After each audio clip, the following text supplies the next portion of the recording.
To leave the country,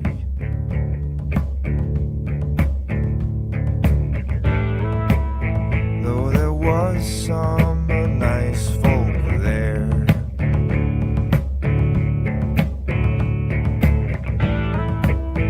And now I don't know where I'm going.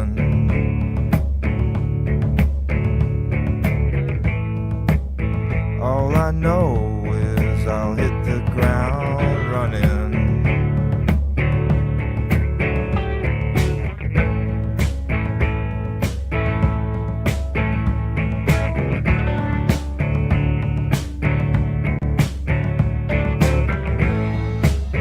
Bony cowboys and southern gentlemen,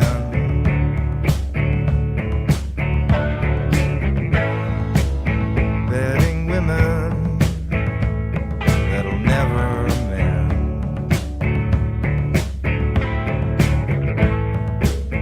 They ride the roads as they bend, as they bend to their dead ends. I had to leave the country,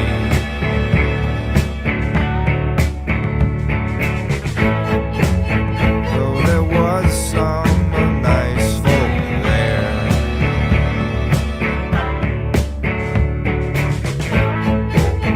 And no, I don't know where I'm going.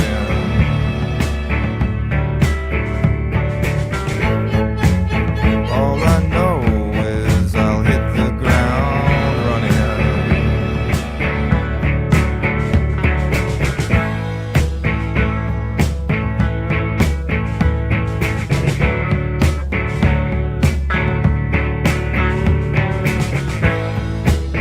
I was raised in a pit of snakes. Blink your eyes, I was raised on cake.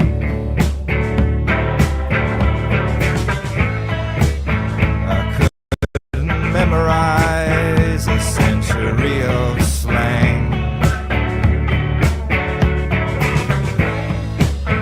or learn to tell the same story again and again and again. Oh, I had to leave the country,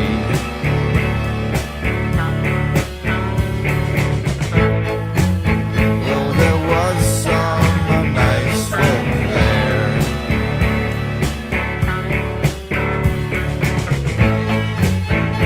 Now I don't know where I'm going.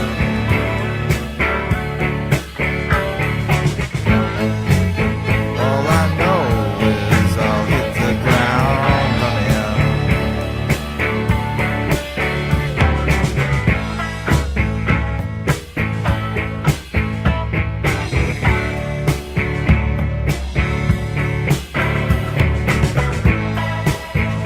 Bitterness is a lower sin. A bitter man rots from within. I've seen his smile, yellow and brown. The bitterness has brought him down.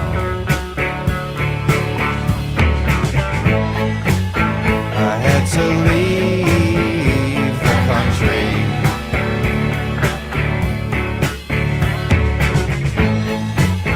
though there was some nice folk there.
ba, ba. Oh, yes. Thank you, Bill Callahan. Callahan. Callahan! Sounds like the guy from... What was Dirty Harry Callahan, right? Callahan. All right. Welcome. I'm Dennis Dale. Yeah, I'm back in the Seattle area. Not quite Seattle. Safely outside of Seattle, in fact. I'm renting a room. Yeah, yet another place and yet another homestead. Here, let's put something on the screen so it's not just me. Share screen. Thank you. Here, let's put this up. Julian just struck a plea deal. Oh, by the way, it's Monday, June 24th. All right. June 24th, and it's officially summer. And actually, I've been here almost 2 weeks in the Seattle vicinity, and the weather's been mostly shit. And I forgot just how much worse it is in Seattle as far as rain and gray weather than Portland. People never say that, but I'm convinced. I mean, I lived like 7 or 8 years here, 7 or 8 years in Portland, and of course I might have been in a much different weather pattern my time in Portland, but Portland hardly even deserves a reputation of being very rainy. But I'm back in Seattle, and it's just like before. I remember I came from California, and I was just in dread of everything they talked. Oh, it rains all the time there, right? And I was in dread, and I was getting all these dreadful notions from people I talked to here. Like I'd come, well, I think I got here in November, way back in the 90s when I first lived here. And then summer rolls around. The first thing that happened is that winter was unusually snowy. So we get dumped on with snow. We don't normally get a lot of snow, which is actually better. Everybody complains because it's one of those places that isn't used to snow, so the whole city shuts down. Everybody freaks out. But it's actually better because I think when you get those snowy winters, it's because it's drier and you don't get as much rain and these just dull gray. And here it doesn't rain hard, you know. It's just a drizzle. It's just dull gray drizzle all the time. You get less of that, and you get hit with snow in bunches. Anyway, then summer rolls around, and it's like today's great outside. I shouldn't even be in here. It's all of a sudden this afternoon. Finally, the sun comes out, like a day or two into summer. But I remember my first summer here, somebody telling me, oh, yeah, sometimes we don't really get a summer. Sometimes it's like 2 weeks, and then it's right back. So I'm hoping we don't get a 2-week summer. I like summer. I don't mind the rain here. I don't mind the rain at all. The rain's not nearly as bad as just the gloomy aspect of you have a gray Seattle day it's a special kind of gray. It's particularly gloomy, I think. And there's something about the city. It's clammy and it's like the thick salt air from the sound, and there seagulls and seagull shit everywhere. And there's this musty feel on a gray day. It all changes when the sun comes out. My first 2 weeks, when I first lived here, my first 2 weeks, it was just gray every day, raining or not. And then the sun came out. This was in November. And then the sun came out one day, and it was like a whole different place. I wasn't recognizing things, and I was struck by how beautiful the place is. So I guess I'm glad to be back. Hey, Puff Wagon, you love the rain? Well, you're only happy when it rains. I don't love it, I don't love. You don't love the rain. You don't live here and love the rain. You don't. You probably live in SoCal. Oh, I love the rain. Yeah, you get a dose now and then. You don't love the rain if you get it all the time. You endure it. You become indifferent to it at best.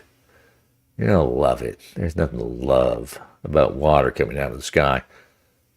I mean, I guess there is something to love about it when it's necessary. Kind of important to life, but, Yesterday I only had my bike. I didn't have a car, and I'm riding around on the motorcycle, and, and I start getting rained on pretty good. It's a bummer. I'll ride in the rain. I don't care. But it's just unpleasant, man. You've got the rain coming down, and your visor, you don't have a wiper on your visor. You're like using your hand, and you kind of open it. Okay, like open it, and not the visor. I mean your glass on your helmet, your windscreen, whatever you call it. So I'm putting it up like a visor. Oh yeah, now it's going to shade me, but you've got rain coming in my eyes. It just doesn't work. Puffwagon says England always raining. Yes, don't love the rain. Don't love it, all right? Don't front, all right?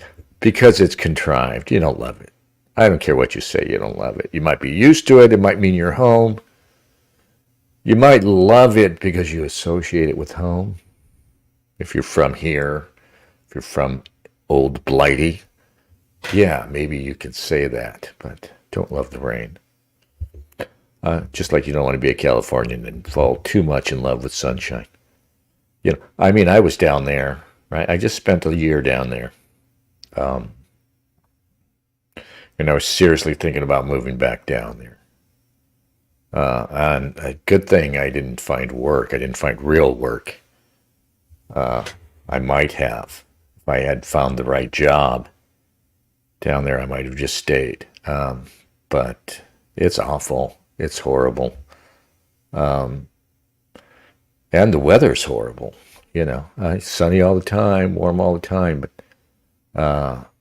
it's just dry and hot. And really, if you live in Southern California, if you don't live within like 10 miles of the coast, of the beach, you live in a kind of a shitty, riverside, like Inland Empire environment. If you've ever been in there, it's horrifying. Rain for Rainbow Flag Month. Yeah, it seems muted. Does it seem muted, Oswald? Rainbow Month, Pride Month. I think it is quite. Oswald says, what about Seattle's Blasian mayor, Bruce Harrell? I don't even know. I didn't even know the guy's name. I haven't even. I know. I've known I was going to come back here for 2 months at least. And I keep telling myself, okay, Dennis, time to start reading up on Seattle and familiarizing yourself with its local politics. And I don't even know who the frickin' mayor is. Bruce Harrell. We will look up Bruce Harrell. I just saw, just before going on air, that Julian Assange cut a plea deal out of nowhere, cut a plea deal with Biden's Justice Department, and he's left Belmarsh prison, and he's going to, they're going to make it official. He's got a court date in Saipan, which is down there not far from Australia, because he probably very wisely, I think he negotiated to not go back to the States, and said, okay, let's find a neutral. If you can find neutral ground anywhere in this world, neutral ground where you're safe from getting offed by the U.S. Machine, You know, I guess, I mean, if you were in China or Russia, you're probably safe. But I bet if the CIA really wants to get you, they can get you in Russia or China. Oswald says Blasians will stand against Pill Eater. Stand up against Pill Eater. I don't have any idea what Pill Eater is doing. I remember Pill Eater, but I don't remember what his thing was. All right, so the guy's name is Bruce. Oh, okay, now I remember. Oswald reminds me, Pill Eater's thing was Asian Aryanism. So who are Blasians? Asian Aryanism is this thing, I guess, Pill Eater. I think he's a white dude. He's got yellow fever, so, you know, everybody's got to have an ism. And I was just thinking that earlier, how I still have no ism. I'm going to die without an ism. And I refuse to have one because they're all so fucking stupid, right? I mean, everybody, you know, Robert Stark is a guy you may know, an oddball character. He wrote that horrible book, Vapor Island book. He's got a thing up, distributism. I don't even know what they're talking about. There's distributists, right? Are those the Baptists? I don't even know. He's got something up now over at UNS about distributism, and I read it, and I just thought, there's fucking nothing except this guy's yearnings. So apparently, Pill Eater's got a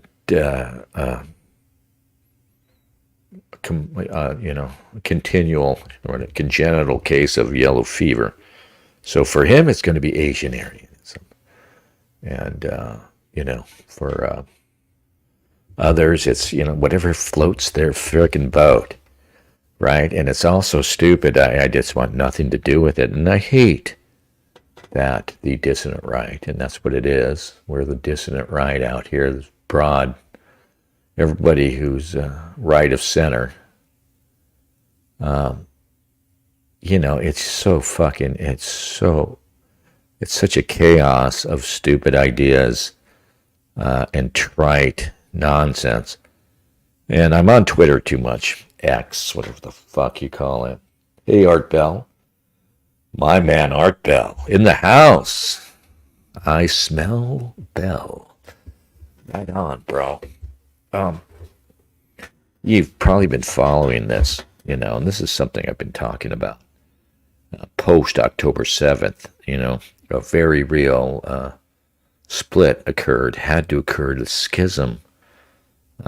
It's a good thing, but it's ugly and stupid at the same time. But this split happened between, I guess guys like Bronze Age Pervert, Lomez, who's the publisher of the, Steve Saylor's latest snoozer book.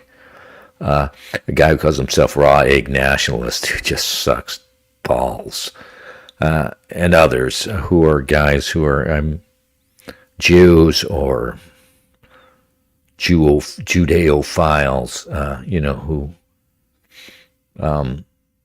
this whole time they try to be, whether they're earnest or they're deceptive, disingenuous, but their goal is, of course, to achieve the things we'd like to achieve without while cooling it with the anti-Semitism, which I've decided isn't possible.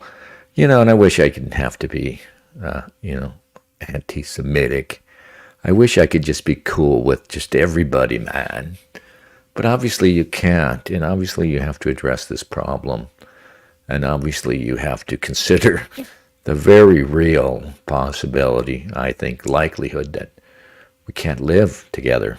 We can't. We non-Jewish people, non-Jewish whites are forced now to choose between a sort of servitude, a slavery under them, or or resistance to them, which is, of course, it's seemingly impossible. I mean, what does it look like? Resistance to their power. Anyway, this split has occurred post October 7th between those guys, who I find just cringe as fuck, by the way, and everybody else over here, who I also find cringe as fuck, my people, who I guess we have to say anti-Semites, not just anti-Zionists. Yeah, and there's just so many awful, cringy people out here on my side and on the other side. I don't know. Maybe we'll go on X and look at some of the ridiculous fights. But I'm kind of enjoying it too, because I think I've decided BAP sucks, right? Mencius, Moldbug, it's pointless. The fucking guy has no point other than don't look at the Jews, look anywhere else. And this guy who calls himself Raeg Nationalist. You may have seen him on X, who just fucking cringe beyond cringe. These guys have publications like something called Mystery Grove and other publications that are really gay as fuck. For one thing, they're like talking about working out and eating raw eggs like Raeg Nationalist, and physiognomy is real, which I've decided is not true. It's kind of real, right? It's kind of true that you can tell by looking at people. But if you just go, it's also this just so stupid, just so reaction that people have. If they see somebody and they happen to look dorky and they're on the other side, physiognomy is real. But, it's obviously, you're going to want to grant exceptions to, a guy like Sam Francis, who looked like a toad, but was one of the baddest-assed way more badass than you, Raeg Nationalist, you fucking crypto queer, you. All right. What are you saying over there, Art Bell? Digital ID Act passed in Australia regarding material and social media. Protect the kids. It's used to sneak it through. The No Agenda show covered it. Show 1660. Maybe we'll take a look at it. Both parties wanted it passed, and that's how they'll do it, though I don't know anything about this. I'm talking out my ass, just so you know. That's how they're going to do it. Protect the kids, right? Just like they're trying to get rid of TikTok now, mostly because it skews young, and skewing young, it doesn't give a fuck about Israel, right? But I remember, I think it was pre-October 7th, I remember the ADL was already talking about having a TikTok problem before October 7th. And it made its way to Tucker Carlson, who was still on Fox, who did a whole show about how awful TikTok is. Here's TikTok videos in America, he shows. And it's, skanks and stupidity, Here's TikTok in China, and it's kids doing science experiments and stuff. Which, I mean, who knows even how true it is. There's probably good stuff on TikTok. I actually have it on my phone now. I'm going to monitor it for the kids. But anyway, they were already going after TikTok as dangerous for kids, right? And what are they doing here now, Art? Recently, was it the Surgeon General? Some dipshit from the Biden administration was talking about we need to slap warning labels on social media to protect the kids, and you get the impression they're trying to do the same progression they did with cigarettes. Oh, we're just going to put warning labels on the cigarettes, right? And then, and then they advance from there. Of course, they haven't really gotten very far, have they? I mean, you got the warning labels on the cigarettes, and they're still out there. They just cost a shit ton. I went through a period recently, kind of stressing, going through all kinds of crazy shit back in Cali. I started smoking. And boy, when I smoke, it's like I'm a smoker. Pew, pew, pew, pew. Pack-a-day smoker like that. And then I put it down, and I'm back to normal. It's nice. My doctor wanted to kill me. I said, let the cigarettes do that, asshole. Phil says, widest sport in America just wrapped up. Canada denied again. So I guess it was Edmonton Oilers lost. I know this because I saw a game recently. It's another thing. I've been watching television because I've been living out of hotels for 2 weeks. Hoo boy. And so, you've got a TV there, and it's got, I guess, what is regular TV now? Or maybe regular basic cable now. It's like 20 stations, whatever. So I know that the hockey finals were on, Stanley Cup. And I know that Florida, I think, was leading. Yeah. So it sounds like Florida won. But, it's crazy. What is Florida? What business does Florida have having a hockey team, right? Right. They should have frozen alligators in the ice at least. That would make it pretty cool. They should do that. That would be a great gag. Could you see the alligators if you embedded them in the ice? Right? Could you still see them over the top? That would be pretty awesome. So anyway, sounds like they won, but yeah, ice hockey. I want to care. I want to support it because it's still white AF. Nobody wants to mess with it. Excuse me. Nobody outside of the Hawaii's wants to mess with it. That's cool. Hey, Eki Lux. My man, Eki, it's been so long. Eki Lux. Okay, Oilers lost 4-1. Oilers almost made history, though, so I watched a game, and the Oilers I guess they were up. So they were trying to come back and avoid a sweep. Maybe they were going to come back and force a game 7. Was that what was happening? I might have seen the last game. They went up 3-0. Oh no, that would have been the second to last game. Oilers went up 3-0. So I think they forced a game 7. That's probably what you're talking about. Yeah, sports. What are you going to do? I don't like them. I'm not very sporting, though I used to watch the basics, the big 3 for most of us growing up in Southern California was, of course, football, baseball, basketball. Yeah. Insane Spurgman says the only good thing on TikTok is Randy Rainbow. Oh, you're very good. Thank you. You are very spurgy. Yeah, I don't know. That's Randy Rainbow. Is he still out there? Holy fuck. I remember him. He popped up around 2016. And he was just all over Trump. Oh, he thought it was so clever. He called him Donald Jessica Trump. I guess it's Donald J. Trump. What's Trump's middle name anyway? It's just one of those curious things about women hating Trump, black people hating Trump, though of course they hate him less now, and gays hating Trump because the guy he's just basically a liberal, really, when you come down to it. I guess there's the thing with abortion, but what did he do with abortion? He kind of punted, I thought very cleverly, politically punted it back to the States. And a lot of people are being hard on him for that, conservatives, but that used to be their thing. That used to be the goal.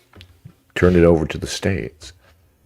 Of course, I guess his Supreme Court nominations have appeared very conservative. They overturned Roe v. Wade, but they're not. People like that. Who was the female? The latest female, the brown-haired, mousy-looking female. She's going to end up as a liberal. You can just see that coming. And it's not going to matter. It's just not going to matter. The Supreme Court is, once the Democrats establish one-party rule, and make the Republicans a joke, through demographic change. They'll just pack it if they need to pack it, but they'll have all they'll hold the presidency continually. So it's going to be horrible. You know, the Supreme Court is lagging all of the. I mean, our presidents have been miserable. I mean, it's a joke to think that these are the most capable people for supposedly the most important job in our government. It's a joke. Nobody can believe that, right? And our senators and Congress people, almost all of them are just clearly mediocrities. And it's clear that the best and brightest don't go into politics, right? They go into the businesses that make a shit ton of money by owning the politicians, you know. But the Supreme Court has kind of lagged, right? Because there's been some integrity still in the law schools and the legal profession. Yes, I said it. You know, it's not political. And they rise up to that, and they get picked for partisan reasons, for stupid reasons. But up until, well, it's been a while now, but, you know, up until 10, 20 years ago, the partisan hack politicians had to at least select from people of ability. That's a joke now. I mean, there's an infamous recording of, I've played it here, of Nixon talking to President Nixon talking to Pat Moynihan. And there you go. I mean, there were two politicians that were at least smart, at least intelligent people. Though I don't think Pat Moynihan and Dick Nixon were actually that impressive in the grand scheme of things. But these two guys who, at the time, you wouldn't have thought, wow, they're super, super smart guys. Now you see them in comparison to what we have now. And you think, wow, they're super, super smart guys compared to what we have now. Anyway, there's an infamous recording where, they talk about Rushton's controversial ideas about race and IQ, and they talk about black people maybe not being quite as intelligent. But there's a point there where they're talking about the Supreme Court, and I get sad because there had not yet been, we didn't have Ruth Bader Ginsburg yet, right? Who's an icon to people who don't even know the law and couldn't even name a single case that, cite a single case that makes, Ruth Bader Ginsburg impressive in the first place.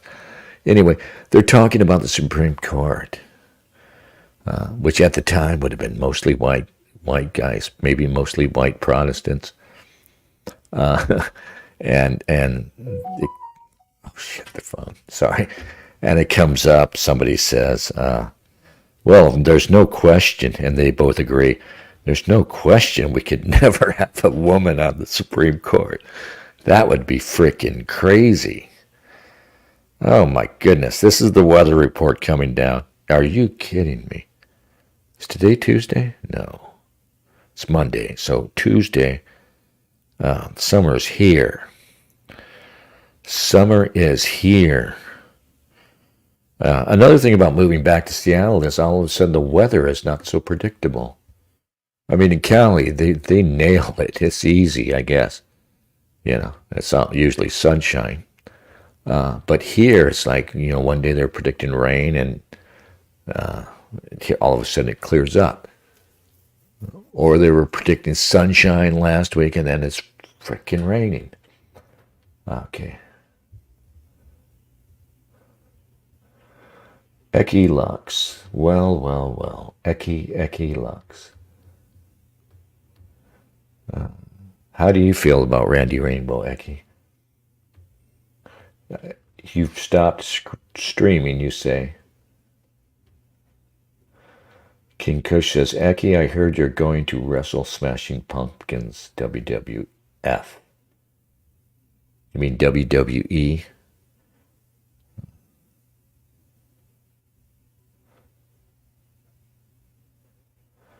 Yeah. Eki says Trump picked judges that ended up backstabbing him. Yeah, well, I mean, I hate Trump now, and I'm not voting, and I advise you not to vote. Fuck Trump. Yeah, I'm like Robert De Niro now. Fuck Trump. There's nobody. And it's not clear that you should vote and legitimize the system, really. And I don't know if I've ever said that or thought that, but I think at this point it's just, yeah. What we need to happen is whoever gets elected, whichever joker gets elected, he needs to get elected, with 10% turnout, so that when we start, when the revolution starts, peaceful revolution, we just point to that and say, no, we're not overturning a democratically elected government because you haven't been frickin' elected, you pricks. You want to come on the stream, Eki, and help me out here? Eki Lux doesn't know what Randy Rainbow is. Yeah, Randy Rainbow is this guy who, I guess he was a YouTube personality, popped up. Another one of these fake sort of, guys that they pull up and manufactured character with manufactured popularity, I assume. But he does live shows and stuff. He's just super gay guy. And his whole appearance is like, it reminds me of the way he looks, the way he's done up with like fake hair. And he reminds me of Max Headroom. You guys are too young to remember Max Headroom, but he has that same totally fake look, right? He makes himself up to look like a weird Max Headroom character. And he's this super gay, flamboyant guy who I guess he does parody songs. Parody songs are just music, and it's super woke comedy. And he appeared around the time that, I think around 2016. I think they pushed him as a sort of siege agent against Trump, right? And he's just horrid. I mean, let's look it up. Or you want to see? Let's go have a look. I do want to talk about Julian Assange. Okay, Randy Rainbow. God. He does parodies and stuff. His comedy. Oh my God.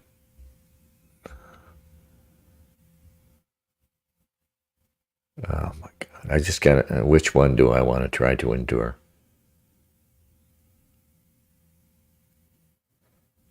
Oh my God.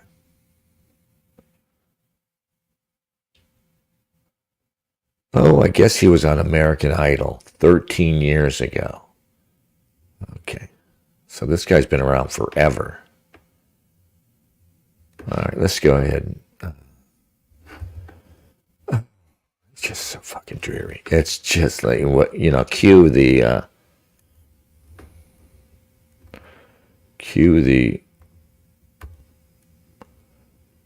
Asian guy saying it's all so tiresome. But here it is. That's tiresome. Okay. It's rare for a member of the House of Representatives to become nationally well known, unless, of course, that member is a fucking lunatic like my next guest, Marjorie Taylor Greene, or MT. I remember him being more fake looking. This is almost normal looking. But you can see he's got a shit ton of makeup on it. But this is kind of just normal, gayish.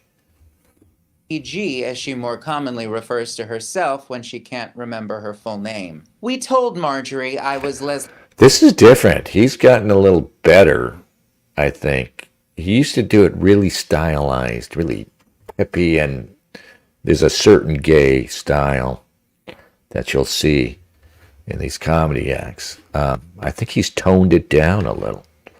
Leslie Stahl and sat down with her earlier this week. You have become known in Washington for your offensive style. And Jesus, look at the lipstick. Can't you fight Jesus. for what you believe in without all of the insulting personal attacks and spitting? Well, I would ask the same question to the other side because all they've done is insult me nonstop What's since with I've the been here, lip Leslie. gloss? They call me racist. They call me Anti-Semitic? Transphobic? Cute clown insurrectionist? Science denier? Bleach blonde bad-built butch body? Oh, speaking of, before I sing the song, we got a front row seat to MTG in all her Well, glory you asked at a for House it. hearing earlier this month with her insults to AOC sparking chaos. It was...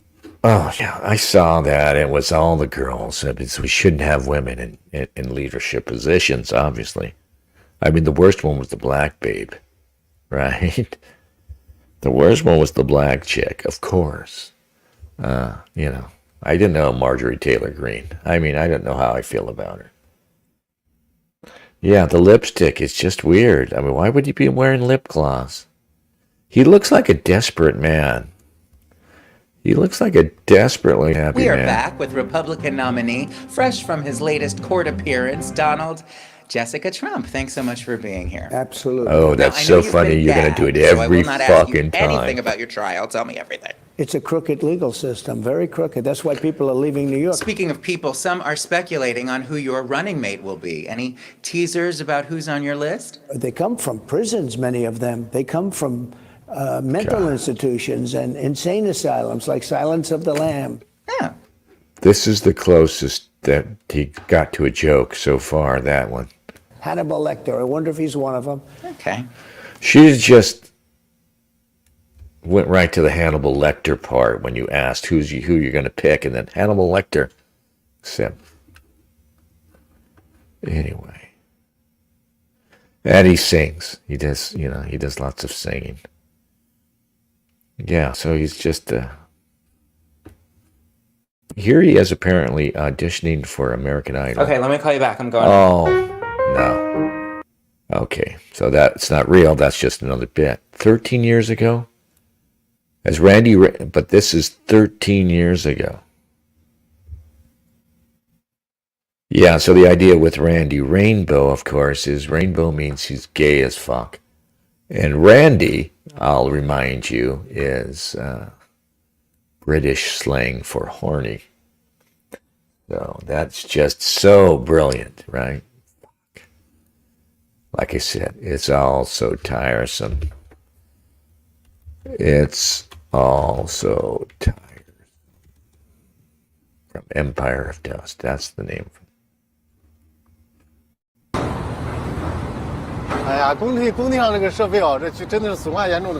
This is the guy that I need pit against Randy Rainbow. When the black guy drives the truck, he does a lot of damage.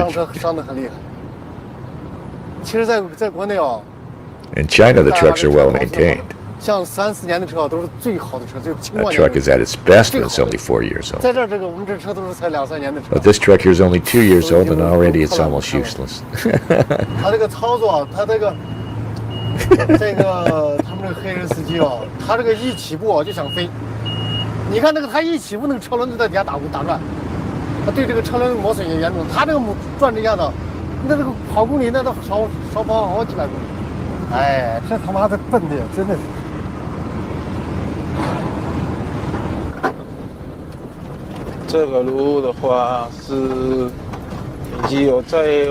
want to get to the it's all so tiresome.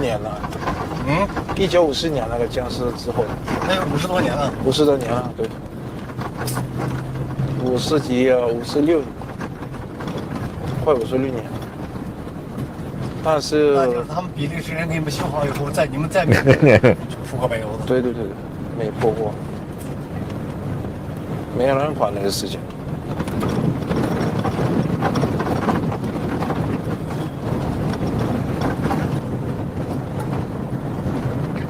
Africans. Tu auras l'impression comme ça sur Chamaïdan. C'est sa façon de parler.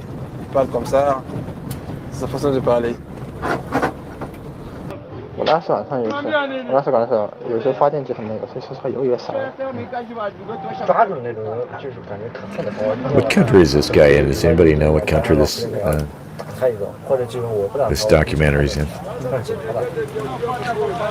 Belgian Congo, formerly Belgian Congo. 你没办法计量，就量着高度，就高度是高度呗，高度。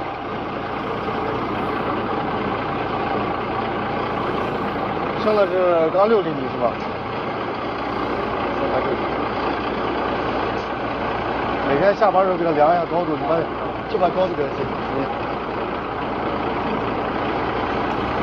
还有多大路？艾迪，他这个铁路线整个都给毁掉了，是吧？真的是建起来不容易很啊，到处的这个基础设施都很差现在。哎呀，我就看那个老黑也可怜了，可是他也可恨的很。I feel sorry for them. 偷油的啊，偷油。That's exactly how I feel. I feel sorry for them, but sometimes I hate them.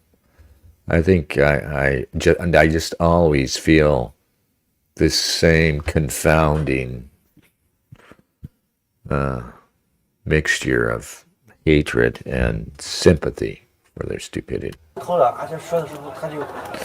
And by they, I mean white people, of course. 感觉就是你说他冤枉，差多少干？是啊，那还。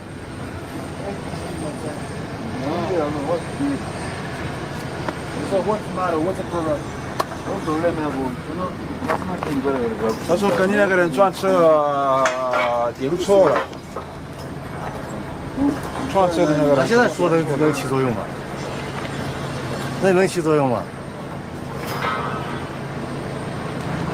？So I don't know how to do, my friend. I told him, but your mistake was you was supposed to get there when they are charging, when they're putting the food in your car.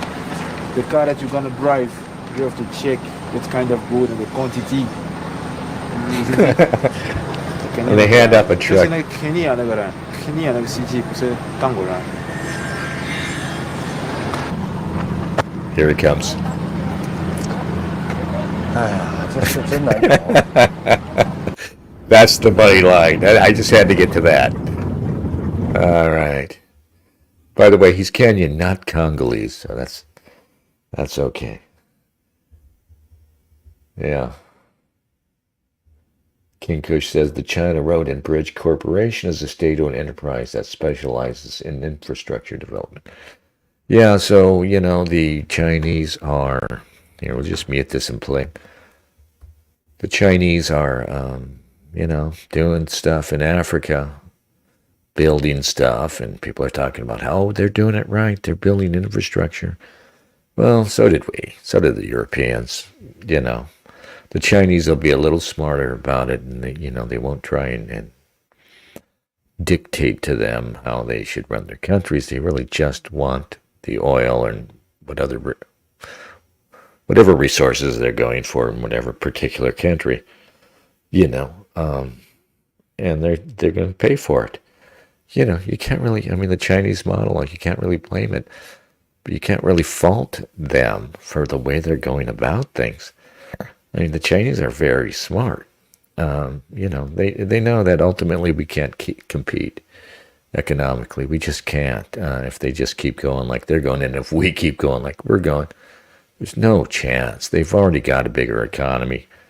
Ours is not even truly a bigger economy. You know what I mean? Here in the West, we're counting as GDP. We're looking at GDP for one thing. Completely, and that's such a bullshit metric, especially now, because it doesn't really matter that we're selling each other fucking baubles and stuff. It's just a silly and stupid way to measure your economic health, your economic power.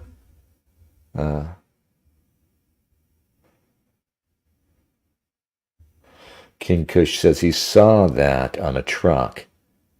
The China Road and Bridge Corporation is a state-owned enterprise that specializes in infrastructure development. Yeah, well, they'll have their own problems in Africa, and the Africans will come to resent them, of course. This African dude.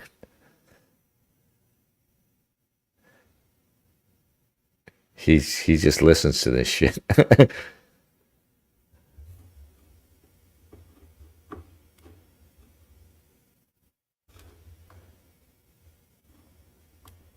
Here's the black guys talking. They said to Matumbo, black man same as AIDS.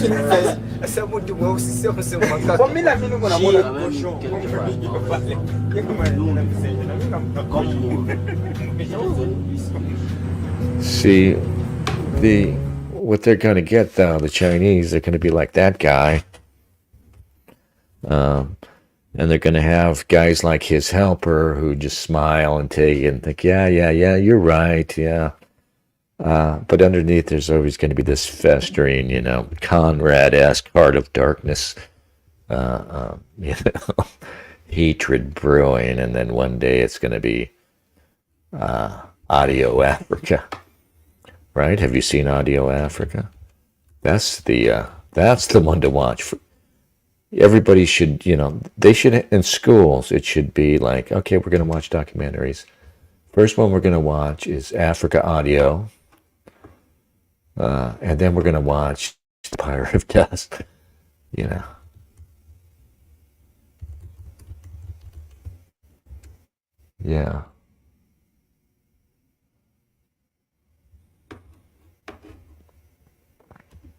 The trailer.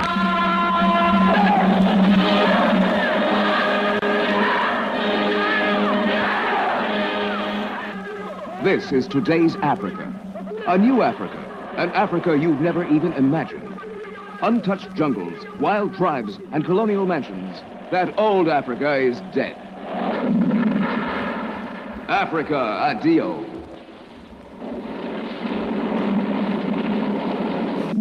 This Today's documentary is Africa insane. modern, but it rises out of a chaos of political turmoil and primitive savagery. This was made in the 60s, I think, when decolonialization was happening. You had the Mau Mau Rebellion in Kenya, was it? And all kinds of crazy genociding of the Indian populations there. There's these Indian diaspora in Africa, and others who were non-Africans who were there, doing business. They got turned on. It was wild.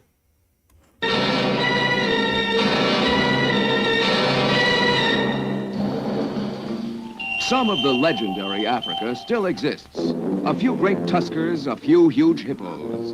But only a few. And tomorrow, there'll be even fewer.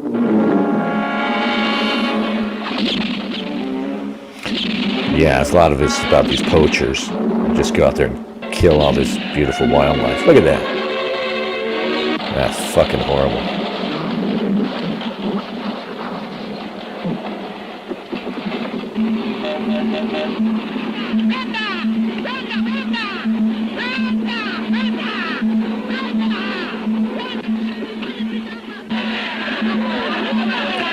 Yeah, this scene here is insane. So these guys are Italian journalists who out here filming all this stuff, and they get set upon right here. They get pulled out of their car, and they think they're gonna die. And then the Africans, it's pretty funny. The Africans look over their paperwork and say, "Oh no, they're not white. They're Italians." It's kind of funny. No newspaper, no TV, no camera has dared to show the whole shocking reality of Africa today. There's the Indians that they were piling up. Now, from the makers of Mondo Cane comes the searing truth of Africa today. The struggle for independence, revolutions in Zanzibar, Angola, and Tanganyika. The story behind the apartheid in South Africa, the tragic civil war in the Congo.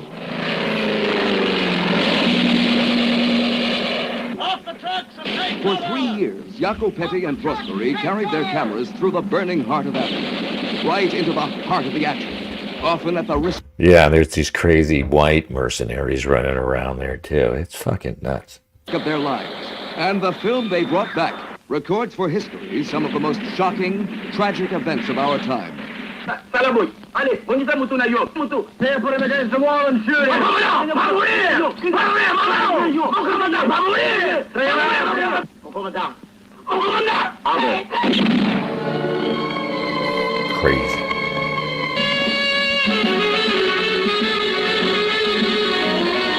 But oh, the music, right?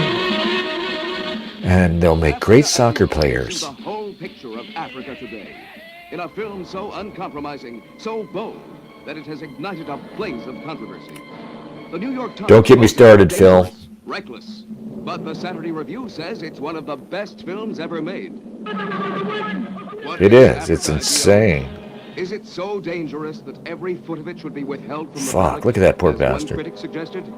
Or is it, as nationally syndicated columnist Bob Considine said, something the entire United Nations should be required to see? Africa, adio. You cannot afford to miss it. You may hate it, or you may love it, but you'll never forget. Africa, adio. Adio. Yeah. So, in fact, they arrested and tried to jail these Italian journalists because some of the shit they filmed. I think they show it in there. There's one part where I think it's one of the Belgian mercenaries, a European guy, just summarily executes one of the prisoners. And they tried to jail these documentarians, saying they were responsible for it because they were out there, I guess, encouraging it by filming it. But they had a whole series of documentaries, Mondo Cane, Dog's World, I think it means literally. And there was a couple of other ones that were worthwhile and some ones that were kind of lame. And they even came out with one later, another one about Africa, where they were trying to make amends, like it was more liberal-minded toward the Africans, and it's just awful. It just doesn't work. Phil the Kill says, okay, Phil. Phil the Kill says, Steve Saylor was on X going on a rant. Really? He insisted on defending you-know-who. Who's it? Yeah. I won't go back to this. I don't drink, but, when my mood is effectively drunken, right? When I want to rant, as if I was drunk, I used to go to Steve Saylor's comment threads, because there's lots, I'm like a bully, and there are lots of weaklings in there doing cringy shit. I think I understand bullies. I think I understand their cleansing effect. And I go wading into the Sailor's comment thread, and I see all these dorks and their trite, stupid opinions. And I just walk around smacking people, kicking them in the balls, and knocking them over the head, just for being the way they are. But I won't go back now, because I wrote I wouldn't say big, but it's really a short essay. You should read it. It's on my Substack or at my WordPress blog. Just a sort of bittersweet goodbye to Steve Saylor. A sort of send-off to the boomer, and a lament for what's become of the man. And sort of a plea, not a plea, but the line, is that all there is to a fire, right? Remember the movie? Is that all there is, my friends? It's actually from that song, you might know it. Is that all there is to love? It's a woman singing. It's very European sounding, like French sounding, but it's in English. Is that all there is to love? It's, the ultimate expression of disillusionment. It's actually from a Thomas Mann line from a book where he has a woman say, is that all there is to a fire?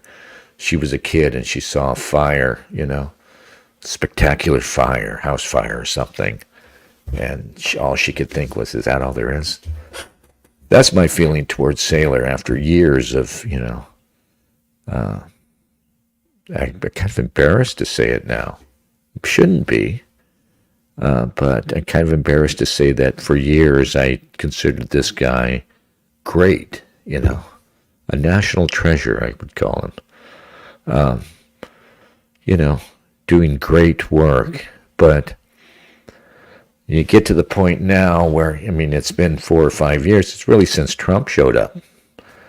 Despite the fact that Trump showed up, and this might be why Steve Saylor suddenly went flaccid, that Trump showed up in 2016, and he very forcefully, dramatically brought into play really 3 things. One thing, Saylor has done some good work. He was telling the Republicans back in the aughts when George W. Bush was saying, yeah, we're gonna get the Hispanic vote by opening immigration wide open. They never did get it, or we're going to get the black vote by promoting whatever black mediocrity we can find. That never worked. Though if you were a black politician, it wasn't a bad grift to just play up that, let me go be a Republican, Actually a pretty smart play if all you want to do is make money. But he came up with his Saylor strategy, which was, hey, stop it. Stop with all that bullshit. Appeal directly to the white vote and maximize it. There are still enough white people in this country that if you get enough of, and he went through the numbers, you just get these, you get 5% more white people rather than 5% more Hispanics, which was still a smaller population, and you win. It's basically what Trump did. Trump, furthermore, his politics were this ridiculous idea of Saylor, not even an idea, just a slogan of Saylor's, and it's calling it citizenism, which was, hey man, the idea should be explicitly, the philosophy should be explicitly that the country's run on behalf of its citizens, without regard for race or sex or sexuality or immigrant status. None of that can be favored. Citizenship is the the standard by which. And it was striking to me how early on with Trump's 2016 campaign, I'm watching and I'm thinking, it's just so obvious. He's the one guy, the first guy in a long time, who's come out and just made his pitch. And his pitch is directly, hey, I'm here to work. He's a businessman. He's a self-imagined deal maker. And he came out and made his pitch. I'm on your side, American citizen. I'm here to work for you, and I'm making my pitch directly to you, Whereas it was Hillary Clinton was over there, it's my turn. I'm a woman, and we should, and it was largely about female resentment of males, and she still expected us to vote for her. So using the Saylor strategy, Trump brought in citizenism, a pseudo idea, but also he was one of the things he did. I still will give him credit for, even though he sucks now. Like I said, I will not vote for anybody, not Trump either. But one of the things, if you could call anything heroic in politics, what he did in South Carolina at a Republican debate where they were still pushing Jeb Bush, and they were still assuming that Jeb Bush was eventually going to overtake Trump, and eventually they were going to be rid of Trump. He did what all these guys were saying was going to kill him. Trump went on a Republican debate stage with Jeb Bush on the stage in South Carolina, super pro-military, super conservative. He said, George W. Bush lied us into the Iraq War. Boom, just like smacking. Talked about going over to Saylor's comment threads and smacking around bitches. That's what it was like, man, just verbally smacking that bitch Jeb. But, but really something that needed to be said. And it was amazing how he just broke another stupid bullshit, brittle little rule. You know, the Republicans, no, you don't go into South Carolina and do anything. You know, it's like going to AIPAC. When you don't go to AIPAC and criticize the Jews, you don't go to South Carolina and criticize the warmongers, no matter how much they deserve it. So that was amazing. And his line on immigration, right? The initial thing that started all the Trump derangement really was his hard line on immigration and his supposedly offensive line about rapists from Mexico, whatever that was. So here he's using the Saylor strategy to bring in to the Oval Office citizenism and and a recognition of what Saylor used to call invade the world, invite the world. That is, and of course Trump was a lot of talk. He never got much. He got a little done, but not much. He was all talk on these things, but nonetheless, in dramatic fashion, you had Saylor's strategy, bringing in citizenism and the critique, invade the world, invite the world is not the way to go. Just so dramatic, so sudden, and so unbelievable. And Saylor sat there. I hate to jump on the guy, but I mean, I really like him, but let's just be honest. He's got this dipshit look. Whenever you see him in pictures, he's got this sort of hound dog look. That's how I picture him watching all of this. And what was striking, and I mentioned it in the comment thread there a long time ago, that it hadn't occurred to Saylor, or at least he won't admit it. No, but honestly, I think it might be that he has such a blind spot that he didn't even realize it was happening.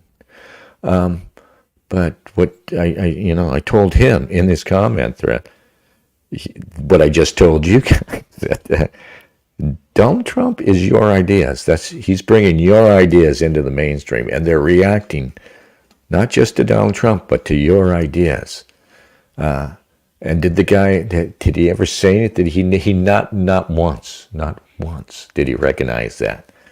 Not once did he say, "Oh yeah, I've noticed that he's employed the Saylor strategy," or "I noticed that MAGA bears a striking resemblance to what I was calling citizenism. I noticed that he is making the same critique, invade the world, invite the world, that we shouldn't be bombing people overseas and then opening the gates to them on this side." He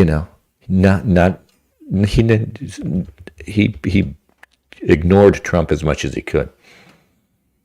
And by the time 2020 rolled around, and Trump was challenging there was a Supreme Court ruling that kind of shut down, finally, I forget what case they were making, but there was a Supreme Court ruling that just finally shut him down. Really was the end of his attempt to overturn the election. And I'll grant that he never proved that there was fraud in the election, but if I see people who say, "Oh, absolutely, it was not a stolen election," I just think, you're a dumbass.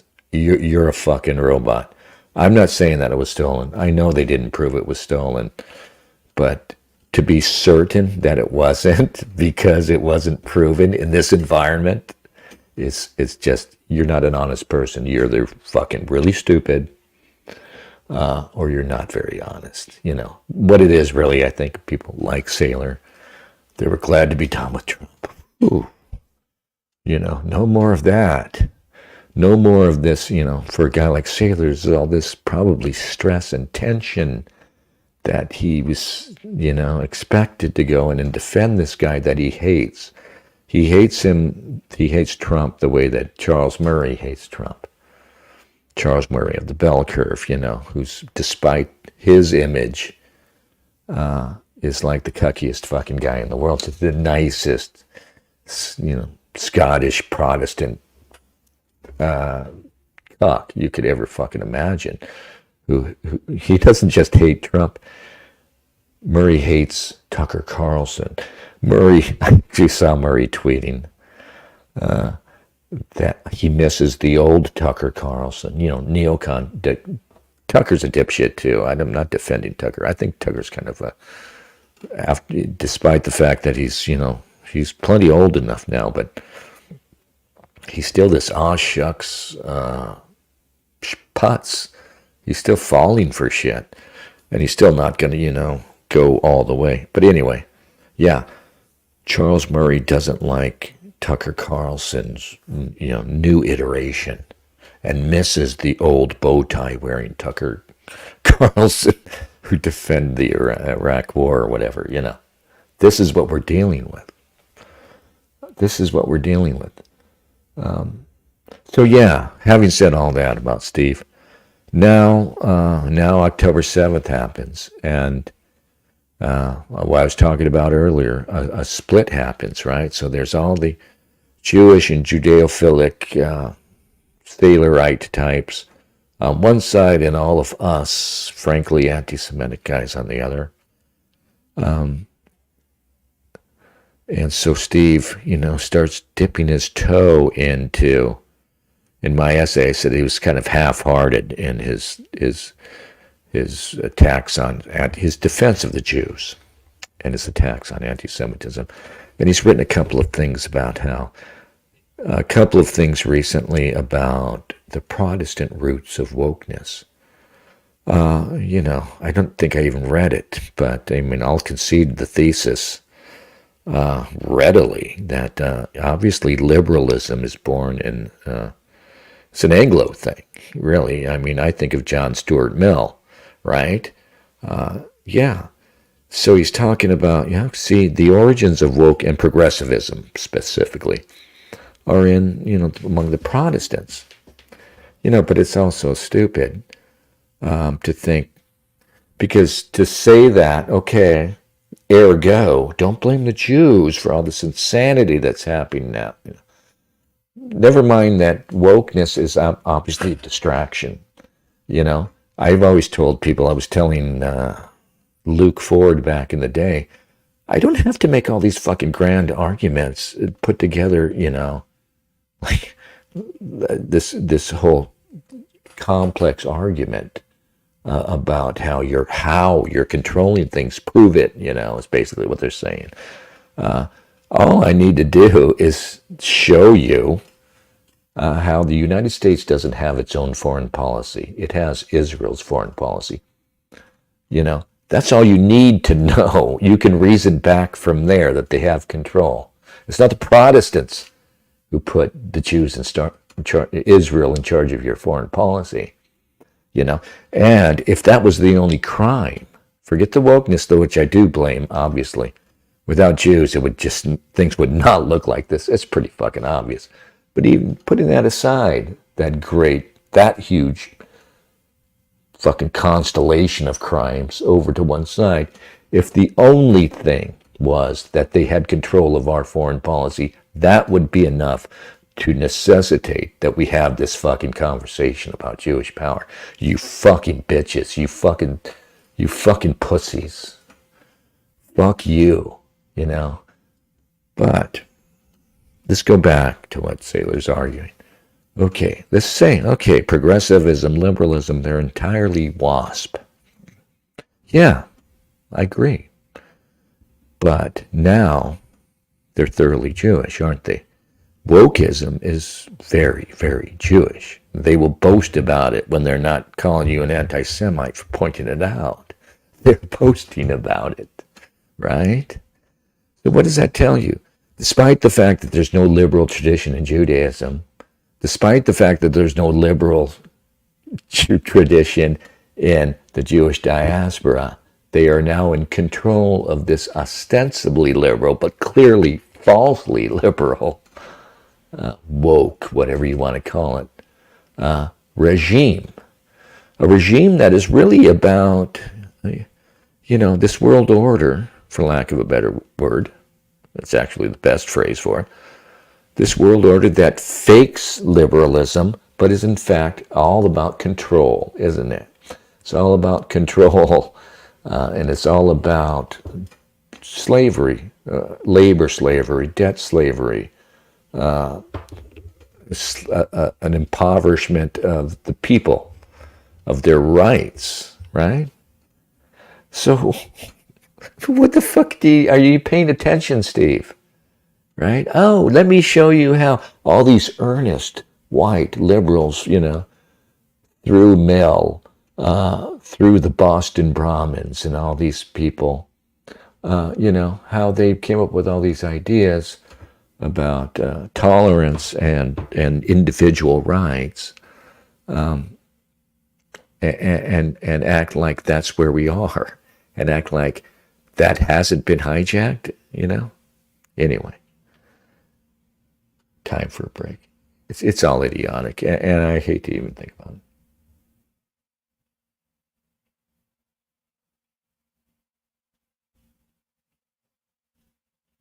it. Phil says Ford would check if you had a Washington Post or New York Times source. If not, he would say your thoughts were absurd. Yeah, and that's notable too, because he was doing that before it became clear that, the Post and the New York Times had some credibility left in 2016, that they lost during the course of that first Trump administration. So now, if anybody's citing the New York Times or the Post, it's just like, just has sucker tattooed across their forehead. Yeah, it's quite the opposite. If you're citing the Post or the New York Times, you lack credibility.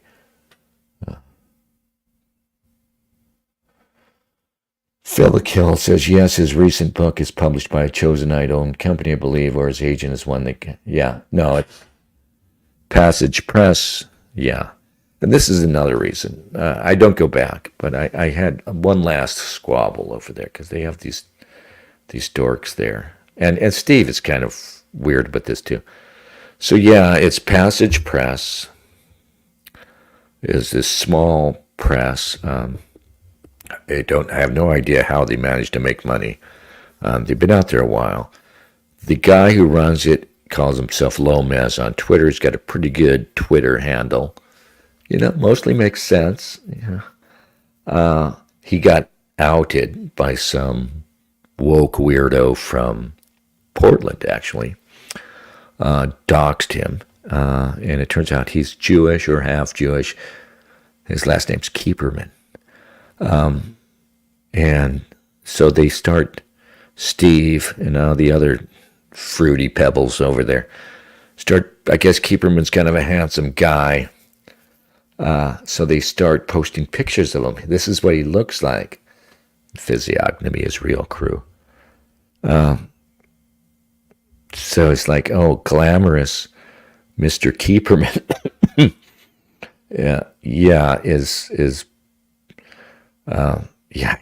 Like I said, that's when I decided I was really going to start kicking people in the balls, because it got really gay. Here's a picture of him dunking a basketball. Here's a picture, and they're like, there's a picture like he's leaning against a tree, and it's like, what are you, a bunch of fucking girls? Do you have posters on the wall? But it was just so weird. But yeah, I guess Lomez is part of that whole, sorry, I've got something, Bronze Age pervert crew. And like I always mention, raw egg nationalist, he just comes to mind because he's so awful. His thing is working out and eating raw eggs. And this is what I was talking about earlier, how insanely stupid the dissident right is now. So there's this whole battle going on X between maybe we'll pull it up. So it's, who's the guy Wood? Who's that guy, that Irish guy, last name Woods? He's really good. He's done some great work. But he's beefing with the Philo-Semites, the Baptists. Somebody posted a picture of Bap, right? You guys have seen this. Somebody posted a picture they say is Bap. So, supposedly this dude here is Bronze Age pervert. They're saying, it's not clear it is. I guess it kind of looks like him. And this guy, I guess, is supposed to be raw egg nationalist. And that's some other asshole flexing. This whole fucking thing with being like into working out and into looks and the way you look. By the way, he looks kind of goofy too, you know. And I mean, who cares? The only problem I have with this guy is that he's wearing a sleeveless shirt. I mean, what the fuck, dude? You clearly are an adult man, right? You appear to be over 30, right? You put some sleeves on. But anyway, there's this whole beef.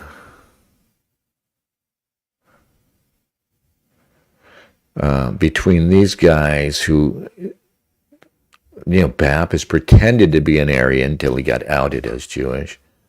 Raw egg nationalist, I guess, pretends to be Aryan. And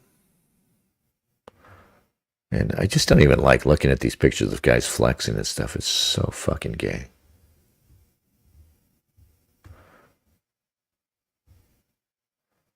But they're beefing over this picture of Bap. And then there's Fuentes, right? So I'm so tired of this. I don't care. I like Nick. I mean, I know him in clips, so I don't know the whole story with Nick. But all I see is an occasional clip, usually here on X. Everything I've heard come out of the kid's mouth makes perfect sense. It is something I have to agree to. Except the part about, it has to be Catholic. That's a dream. That's a pipe dream, Nick.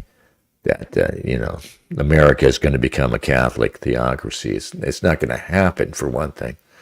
The only problem Nick has, as I can see it, is he's dreaming if he thinks he's going to take back America. But the problem people have with him, and, you guys are going to hate me, but I guess I'm not a racist after all. The problem is, Fuentes, he's actually Mexican. And, he was talking about this split between the pro-Israel Jews after October 7th and the anti-Semitic right. They're playing that up.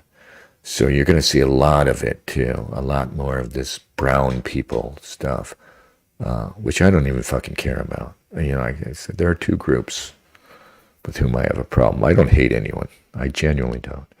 But there are two groups that I have a problem with because we can't live with them. You can pretty much guess who they are. They're kind of at opposite ends of a certain spectrum, right? Yet allied against us. These are the two groups I just can't, I don't hate them, like I said, but these groups I'm clearly anti. I'm clearly against them. I'm clearly disillusioned with the prospects that we can live with them. But virtually everybody in between, I think you could have in small enough numbers in your white nation and be fine, and that's just the way it is. But you're going to see a lot more of it. It'll come from the Baptists especially, and it's going to be Jewish guys talking about brown people now. It's brown Palestinians. This is another thing I got into when I was talking about Sailor. They're using Sailor's so-called racist writings about HBD, human biodiversity, now to further the Zionist cause, to further the Jewish cause, by casting, for instance, what's going on in Gaza as a battle between, the best whites, like I say, the uber whites. This is the image they want you to have of the Jews, the best white people, not non-white people or not anti-white people, but the best white people against brown, dirty, brown, savage, Muslim, cousin fucking Palestinians. Don't fall for it, guys. Don't fall for it. The Muslims aren't your friends, obviously. You can't have great numbers of Muslims in your countries, obviously. But they're not your ultimate enemy, and you know that. If you're watching me, you know you're a little beyond this simpleton bullshit that these men here on the page. Oh, I'm not showing it? Why didn't you tell me I wasn't showing the proper screen? God. See, I think it's like it used to be. When I used to be able just to share the damn screen and go back and forth. All right. This is what I'm talking about.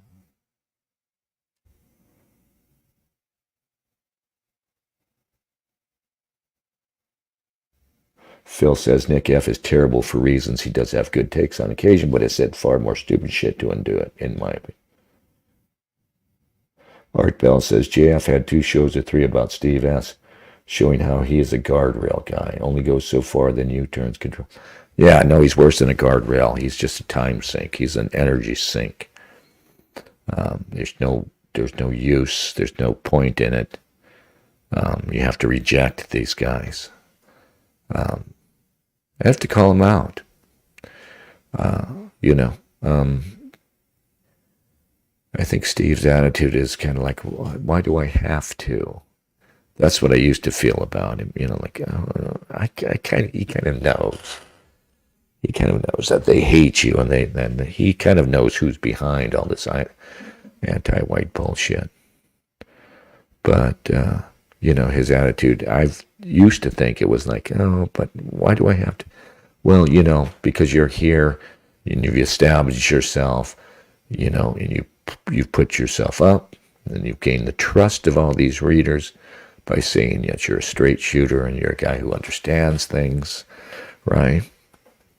So you can't duck. Yeah, I'm sorry. You can't duck out. Or if you do duck out, you're going to get called out for it. But now I just think he's not even ducking things. He's just a bitch who's, people say he's probably half Jewish. I don't think that's even it, necessarily. He was adopted, so he's half Jewish by blood, adopted and raised in a Catholic or Protestant house. But I don't know what that's like, obviously, but I think that I would not consider myself Jewish then. I don't think I would be thinking, oh gosh, I'm half Jewish, so now I've got to be Jewish. I've got to defend them. No, I like to think that I would say, well, I'm also half non-Jewish and raised by non-Jews. So I'm not going to identify as Jewish, and I'm going to go ahead and be critical. Of course, he'll never say where he stands either. He'll never say if he is or not. And I would just talk about it. I would just explore it publicly, for one thing. Because my attitude is kind of nihilistic at the end of the day. People, hide it because they think, because they think too highly of themselves, and that they're too important, or they think, and they put too much importance on it. You gotta kind of not give a fuck and say, okay, this is the truth. I've got this contradiction in my very veins. Let's just talk about it. Let's just fucking just unravel it if we can. Fuck it. But anyway, no, I think his attitude is, This really pisses me off about these people. Their attitude, him, guys like Charles Murray, others, the non-Jews who are fervently anti-Semitic, they think that the Jews are the best. They're better than us because they're smarter and they're more successful, and they've this remarkable history of success. So that's it. They deserve it. Merit wins out. And I have to be honest, and this is why I look back at all that years of taking sailors seriously, and I realize I'm a putz. I'm a schmuck. To have allowed it, because I kind of fell for that. This was the argument we were making to defend ourselves, we thought, against black people and brown people, and liberals and commies and progressives. Of course, the whole time we were defending ourselves against Jews. And now the mask sort of comes off and they say, yes, we have trained you in IQ worship. We have inculcated you into the cult of IQ. And we have the highest IQ. So naturally we should rule. This guy on the screen here, Bap, supposedly the guy on the left, that's his whole line, without even saying Jew. It's pretty clever. He's gotten pretty far with it without even saying the word Jew. But that's really where they're at. And I was talking about how they were making a big deal out of Lomez, Mr. Glamorous. Lomez, and this other guy, he looks like a dork to me, the guy on the right next. But, that's what they're saying now. That's their line post October 7th is, are you going to be with the brown hordes and the losers, Dennis? Or are you going to be with the winners? Come on over to the winning team, the Jews, right? They're like the colonel in Full Metal Jacket. Why don't you come on over for the big win? Join the Jews. You're not Jewish. We know that. And you're not going to temple on Saturday, but you might as well come on over to the winning side. Maybe you can fetch water for us. You would, whatever the fuck the slogan is. No, thank you. Yeah. No, thank you. No. So I realize it's never about that. It's never about this sort of thing but I've been saying it the whole time too, and never realizing the full impact of it. Is that, and I remember telling this to Luke. I remember him using this line he lifted from me. Somebody was mentioning JF. He went on JF's show. And my line was, forget all that about defending yourself on moral grounds. Yes, on the basis of who's better. You should desire for your people to live simply because you are. Because it's a good thing. Only white people, only non-Jewish whites are the only people who think they have to argue. They have to state their case in front of this panoply of others. And state their case and prove their case of why we deserve even to exist. No, that's insane. We deserve to exist because we're here. Not because we're the smartest or the best, and not because we're the nicest or any of that other shit. That makes you feel good to promote us. And I know it does some good to cite the good we've done. But your first and last position is just that. I don't defend myself. Against Jews who have this chosen people horseshit. How dare you?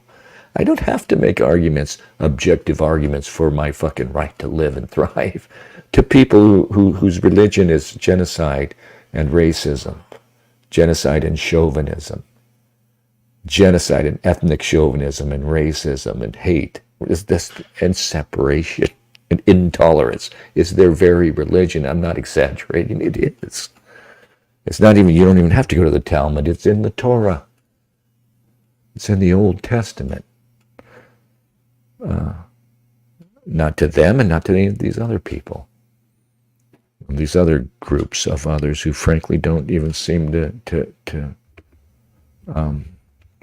even have a clear concept of all this that we're talking about, this argument going on between Jew and Gentile, white. Anyway.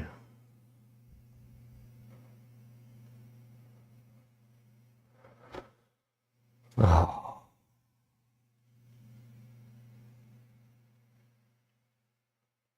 Yeah. All right. Anyway, you guys have driven me into a ditch. I've driven us into a ditch. We have to stop now. I think we have to stop. Anyway, we're back in Seattle. And, we're here and we're clear. And we're not going away. And I'm going to be broadcasting from this humble room here. Let's see what the light looks like. For the foreseeable future. But I have roommates now. So we'll see how it works. If they dare fuck with me, you might see me like beefing with them.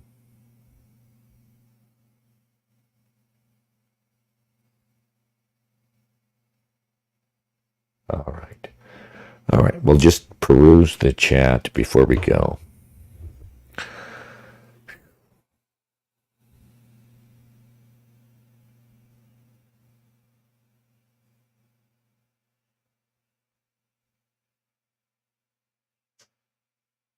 Phil the Kill says, we were thankful you weren't sharing men in tights or whatever, bad post.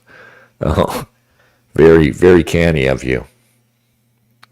Yeah, no, it gets worse. If you scroll down here, it's, guys flexing their abs and shit. It's funny. No, I've always worked out. I try to eat right, but frankly, I never got the discipline to eat truly right. I've always been plenty vain about the body and stuff, but I would never do what these guys do, and I just don't get it. I don't get it, guys. I don't get it. You're posting pictures of muscle men, just be gay if that's your thing, and be it somewhere else. Keith Woods is who I was thinking of earlier. So Keith Woods posted this, and they're going on and on. Now, I like Keith Woods. He's done substantial work, real work. All of this here, what I'm talking about here is really so cringy and stupid. You know what I mean? Talking about what some guy looks like and, whether Nick Fuentes is Mexican and all this fucking high, stupid shit. But Keith Woods has done real work in places. Yet, he's the other side of this ridiculous argument that's going back and forth with BAP and, the Lomez circle. But it has to happen, I guess. And it's a good thing in a way in that if people start falling away from the BAP sphere, that's a good thing. People need to get out of that orbit unless you're Jewish and you're down with what they're doing, which is frankly reconciling you, white Gentile, to second-class status in some sort of Jewish order. That's what it is. That's what it is. And hey, no, I'm saying maybe there's an argument for it. I'm not, hateful. I argue against it. I argue against it from a position of love and self-regard. And when I say self-regard, I mean self-regard for us. Not just for myself personally, but for my group. In-group regard. Right.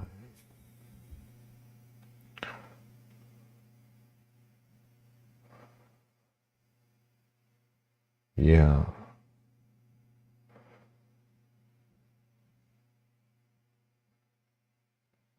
Art Bell says, I read that Russian men born in 1923, 80% were wiped out of World War II. Yeah, we don't realize You know, you don't count the negative losses. The amount of the manhood lost in the American Civil War, for instance, the manhood, young men, European men lost to World War I, World War II. They don't factor in because they're not there. You know what I mean? If it was hundreds and thousands of more men, and they're, because it's not just, however many, however many millions that were lost to the wars. It's all their progeny.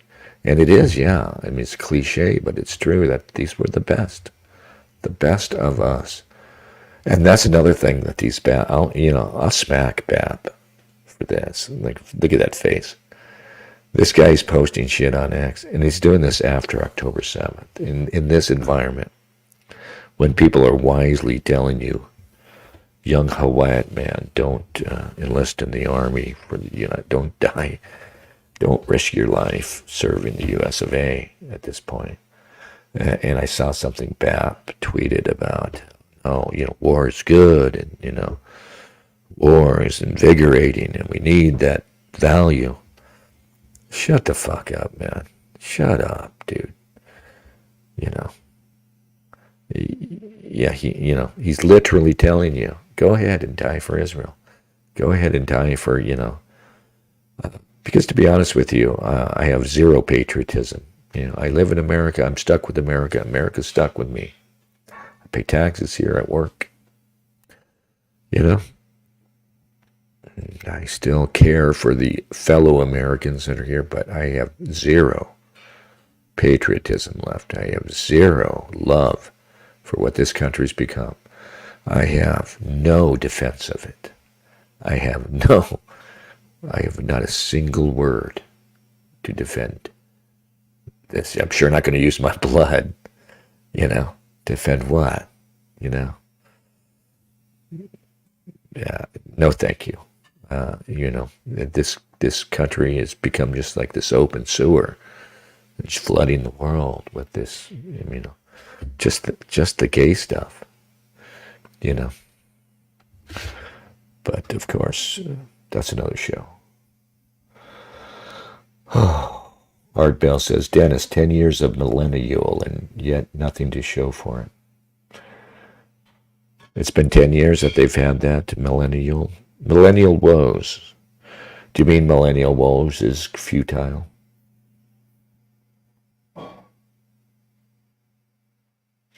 Art says, Fuentes is a good actor and troll, holy roller chatter, but won't go near a church. Knows 1% of Bible stories. Comment, yeah, no, and if you genuinely understood the history of religion, and I'm not saying I do, but you just wouldn't. You wouldn't be like, oh yeah, Catholic theocracy. You would not. If you knew, you wouldn't be saying that. I'm sorry. And I'm sorry to be godless. But you would not be, and you wouldn't be saying, one true church, Catholic church. No, it's not. It's not. And maybe that's the problem, guys, Maybe that's the problem entire. Catholicism. I'm Catholic.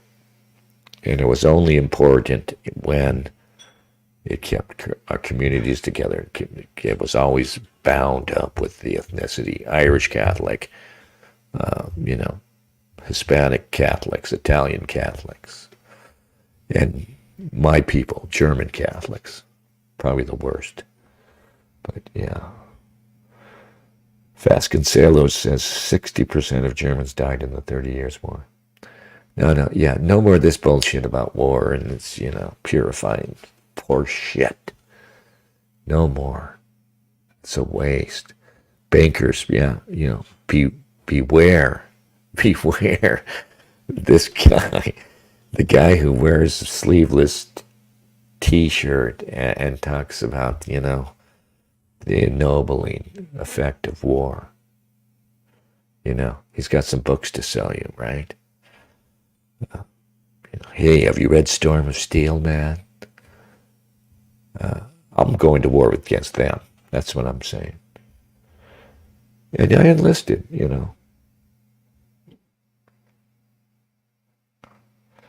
Yeah, I don't know what this country is, and unless and until it is turned around by revolution, thoroughly transformed by revolution, there's no dying for it. There's no defense of it. And we're stuck, though, honestly. And, you know, talk is cheap. Here I am talking. What happens if we go to war with China? What happens if this war, which is very close now, happens? We're stuck here in America. I think, well, I'll probably, right? If it's like Chinese are on, you know, invading, and they're telling you, hey, you know, citizens, get your guns, go out in the streets and fight. I guess I have to fight. I'm not going to betray the other Americans, but it's a better thing. It's a better thing, and I can't imagine it makes for very good fighters. You know, say what you will about Hezbollah. They think of themselves as fighting for their land, you know, fighting for their ancestral homelands, you know. Say what you will about the Jews. They think they're fighting for this God-given plan, its chosenness. But you, my fellow American, if you're forced to defend this land against an invading army, you know, I guess, well, I'm just fighting because I have to. It's, yeah, it's not very inspiring. And I can't imagine it makes for very good fighters. But who knows? What truly makes for good fighters is the end of hope. You know, if we can, if all is lost and we have nothing left to do but fight, then we get really dangerous, I guess.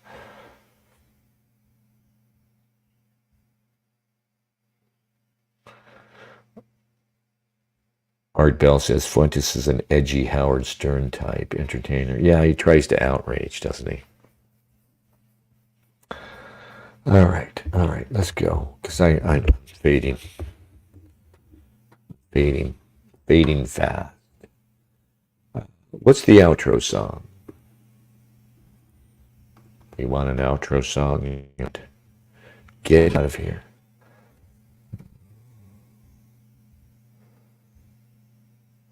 Art Bell says 10 years of the Christmas 400-hour event from Woes and not much to show for it. Yeah, you know, fuck him. I used to think when I used to stream, why doesn't that guy ever reach out to me? He had Eki on once. Why did that guy reach out to me? I don't know why I thought that. I don't think I ever had enough viewers to catch anyone's attention. But I still kind of hate you, Woes. You fucking pasty fuck. You still wearing the fucking stupid V-neck t-shirts? Just fuck off, man. You know, Art, if he had had me on for just one of those hundreds of hours, it wouldn't have been all futility. You don't get my alerts. Yeah, I think there's something like shadow banning going on in this, Jeff. I almost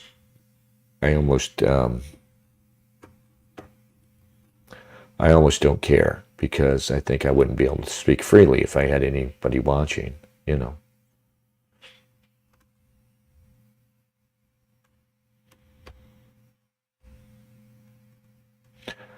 Yeah, I just want an outro song. Playlists. Intro, outro music. Now that's an opener. That's an opener, guys. All right. Here's something fun.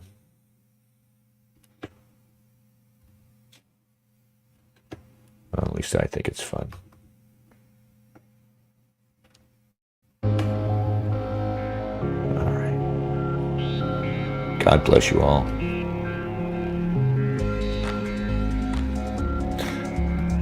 You come back next time, Eki, and you're going to come on the show.